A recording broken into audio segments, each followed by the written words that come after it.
So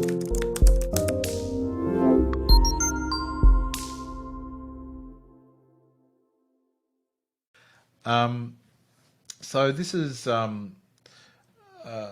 where it's important. GPs rarely sort of are successful in isolation. Um, Francisco, tell us a little bit about the sort of professional networks that you've established and how have they been helpful for you?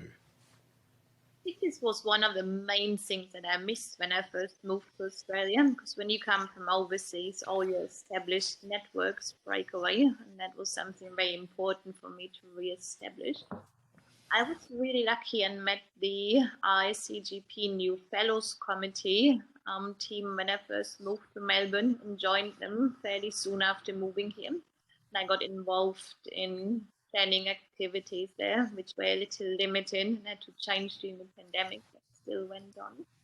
I'm also really lucky to have a very good team of colleagues at my current practice. And as I mentioned before, we meet up once a month and we're really good at sharing resources and local knowledge. So that one's another one.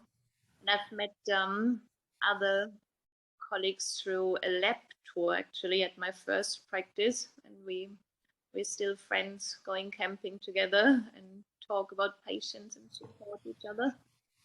The other thing that was really helpful was a community of practice. They come in all shapes or forms. I did one on child mental health last year. I think the ICGP is doing one on long COVID.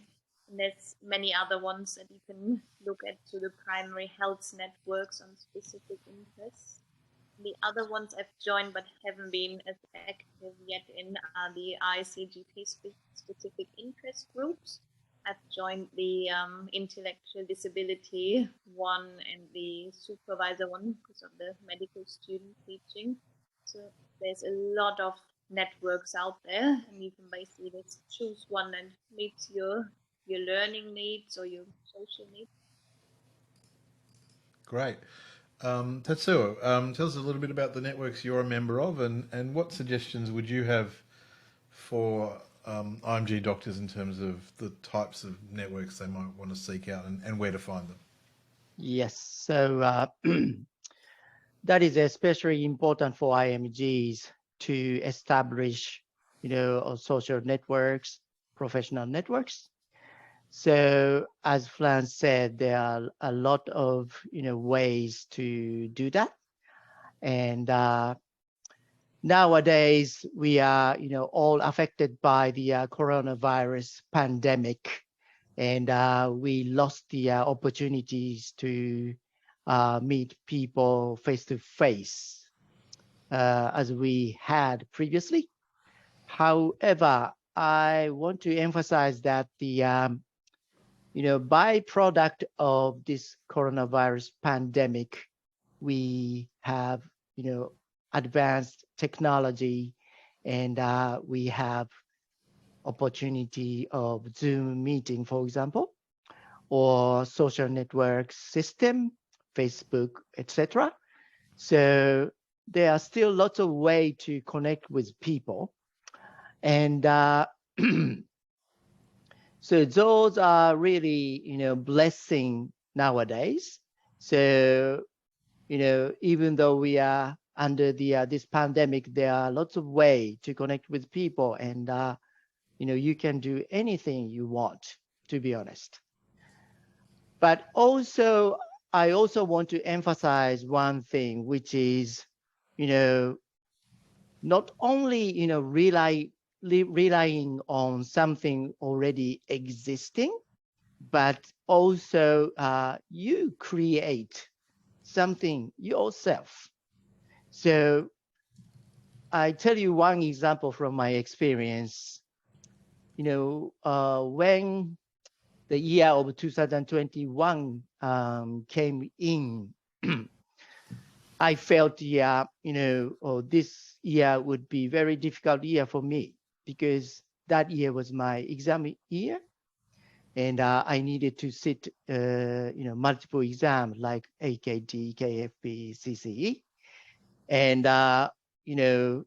KFP is very, formidable exam, very frightening exam.